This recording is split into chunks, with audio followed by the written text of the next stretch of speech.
Kisah Prabu Dewa Niskala langgar larangan pernikahan dengan Majapahit pecah kerajaan Sunda.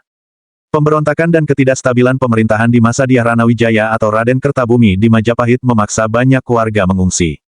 Mereka mengungsi jauh keluar kerajaan Majapahit, bahkan hingga ke daerah Kawali, di ibu kota kerajaan Sunda.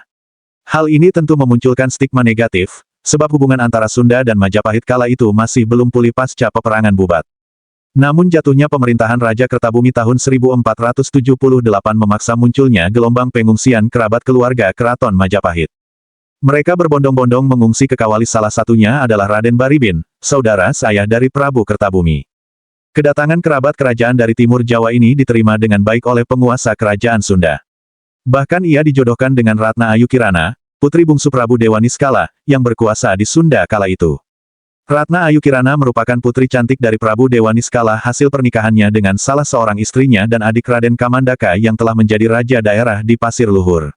Di samping itu Dewa Niskala sendiri menikahi salah seorang dari wanita pengungsi yang kebetulan telah bertunangan. Pada carita Parahyangan disebutkan sejak peristiwa Perang Bubat, kerabat keraton Kawali ditabukan berjodoh dengan kerabat keraton Majapahit yang terang-terangan dilanggar oleh Dewa Niskala.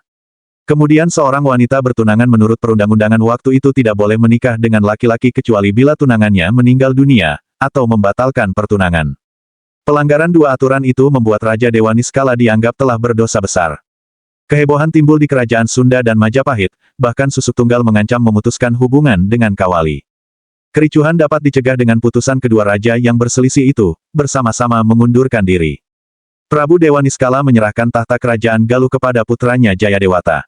Prabu Susuk Tunggal menyerahkan tahta kerajaan Sunda ke menantunya Jayadewata. Dengan demikian, kerajaan warisan Wastu Kancana berada kembali dalam satu tangan. Peristiwa itu terjadi tahun 1482. Jayadewata pun memutuskan akan berkedudukan di Pakuan sebagai susuhunan karena telah lama ia tinggal di sini menjalankan pemerintahan sehari-hari mewakili mertuanya.